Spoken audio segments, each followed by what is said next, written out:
निशी निशी आपल्याला बाळ होणार आहे, पण ते मी सेलिब्रेट करू शकत नाहीये, त्याचा मी आनंद घेऊ शकत नाहीये. ओवी ओवी डॉक्टरांनी काय सांगितलंय मला स्ट्रेस होता का मध्ये का कोणाला कळत नाहीये.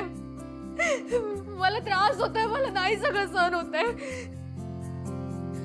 ओवी माझं डोकं दुखते, प्लीज तू यांना तू जायला सांग प्लीज. मला त्रास होतोय प्लीज.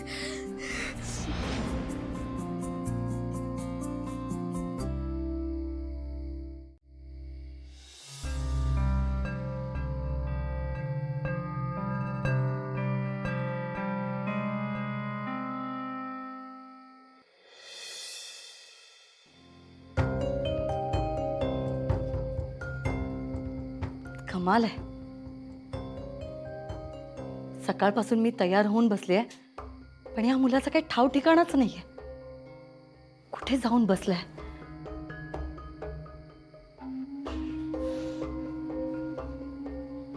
हा नक्कीच खोतांकडे गेला असणार. निशीला भेटल्याशिवाय तो काही मुंबईला परत येणार नाही.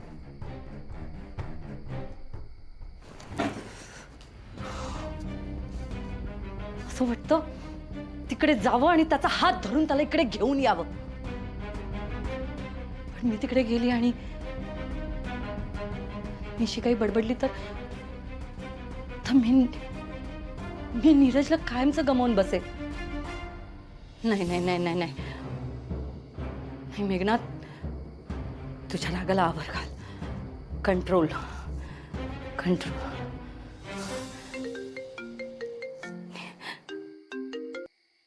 नीरज, अरे तू कुठे आहेस?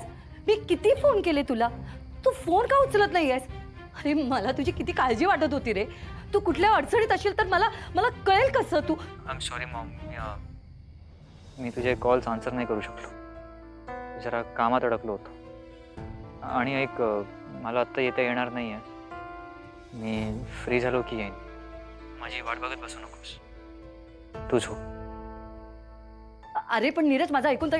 Neeraj, hello hello hello Neeraj.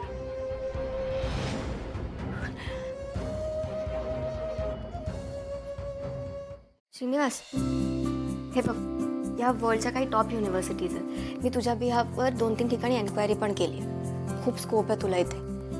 Tu please पुढे शिक. हे बघ, दादांची पण तीच इच्छा आहे. तू एकदा ट्राय तरी कर इथे. बघू, मला आता खरंच काही करायची इच्छा नाही आहे. त्या गोष्टीत समाधान मानायची सवय करून घेतोय मी.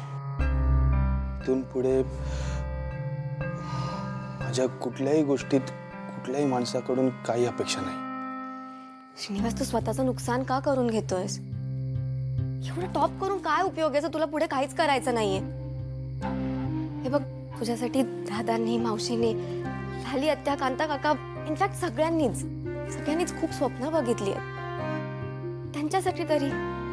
अँड ओके फाईन, तुला जर त्यांच्याकडून काही फेवर्स नको असतील तर तू एज्युकेशनल लोन घे ना. तू कमवायला लागला की तू फेड. प्लीज, तुझं टॅलेंट असं वेस्ट करू नको. अरे तुम्ही इथे आहात? काका, काही हवं होतं? खरं तर रवी, मगाशी तू लालीशी जे काही बोललीस ना, त्याबद्दल तुझं कौतुक करायला आलो होतो. पण रवी, तुझं आत्ताचं बोलणं ऐकून तुझं कौतुकच नाही तर तुझा अभिमान सुद्धा वाटायला लागलाय. देवाने तुझ्यासारखी मुलगी प्रत्येकाला द्यायला हवी. आणि काय श्रीनू, अरे शिक जरा हिच्याकडून. अरे ती तिच्या परीने लालीचं मन जिंकण्याचा सर्वतोपरी प्रयत्न करते, मग तू का उदास होतोयस? अरे आयुष्याकडे बघण्याचा असा सकारात्मक दृष्टिकोन ठेव. हे आपल्या ओवीसारखा. आणि ओवी,